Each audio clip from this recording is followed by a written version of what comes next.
E aí, nação de lenço, vamos dar continuidade à nossa história no livro de Mateus. Aqui vamos analisar sobre esse profeta, sobre esse Deus maravilhoso que veio aqui na terra, pisou e demonstrou o maior amor que o ser humano poderia encontrar, que é em Cristo Jesus, se doou, se entregou por cada um de nós.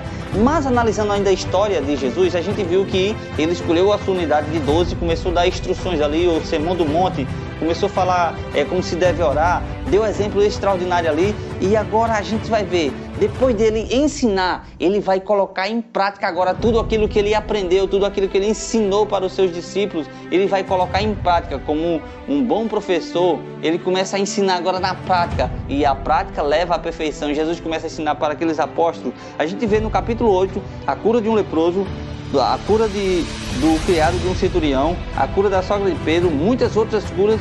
Jesus põe à prova os que querem segui-lo e ele começa fazendo mais. Jesus acalma a tempestade, a cura de 2 endemoniados, e assim Jesus vai falando. Todo esse contexto do capítulo 8 é só falando sobre curas. No capítulo 9 ele já entra com a cura de um paralítico em Cafarnaum. A vocação de Levi, ele fala, Jesus come com pecadores, ele ali junto com os pecadores. Jesus ensinando que ele precisa se unir com essas pessoas que estão com ele, ensinar o evangelho, falar de Jesus. Então ele começa a pregar agora, ele começa a pregar de uma forma prática. Ele é a palavra de Deus andando, é a palavra ali sendo cumprida no meio daquele povo ali. A gente vê também a cura de uma mulher enferma, a ressurreição da filha de Jairo, a cura de 2 cegos. Jesus agora começa, meu querido desbravador, falando e agindo ao mesmo tempo. A gente precisa aprender com o mestre.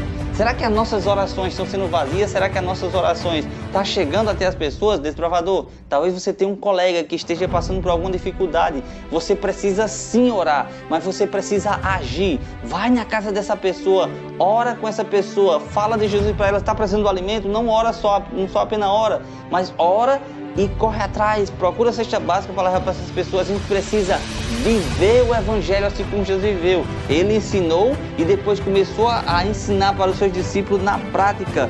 Jesus começa também falando a demonstrações, as instruções para os 12, ele começa ainda falando isso. Jesus prega nas cidades, começa ainda a pregar. Jesus é um grande mensageiro. No capítulo 11 é a história extraordinária do que Jesus fez. Agora, a gente vai analisar agora o capítulo 12. Jesus é o Senhor do sábado, ele também demonstrando, assim como Deus lá na criação, ele descansou. Jesus também estava no processo da criação lá, eles descansaram. Jesus começa a falar agora um exemplo de como a gente deve observar o sábado. Jesus começa a falar isso. Jesus cura o homem da mão ressequida no dia de sábado.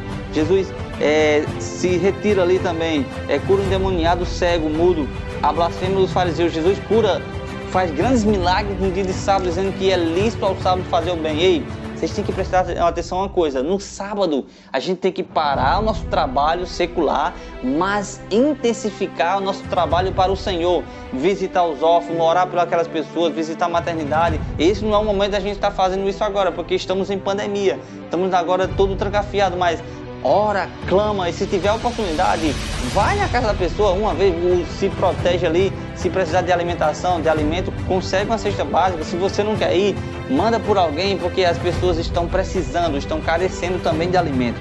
E Jesus, ele fala isso. Jesus começa agora a falar por parábolas.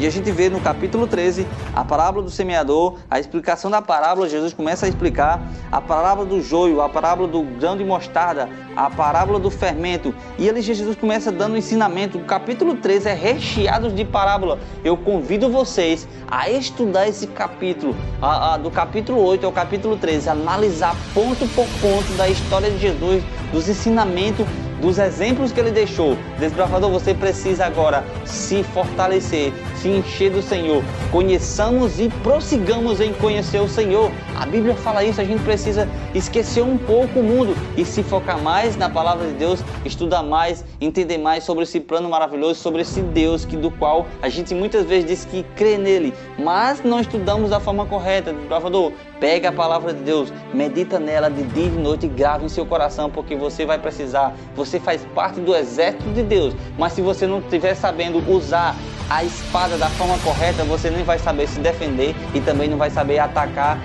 as hostes de Satanás para tentar destruir alguma cilada que ele coloca em algum amigo seu. Você precisa ter argumento, ter sabedoria. Peça ao Espírito Santo que o Espírito Santo vai dar. Que Deus possa abençoar a sua vida nessa manhã, em nome de Jesus. Oremos conosco. Bondoso Deus e soberano Pai, muito obrigado por essa mensagem. Senhor, nos ajuda a viver o Evangelho, assim como o teu filho viveu. Ele pregou, ele ensinou, mas ele viveu de uma forma prática o Evangelho. Nos ajuda, Senhor, a também viver de uma forma prática o Evangelho. Pedimos isso em nome de Jesus. Amém. E glória a Deus.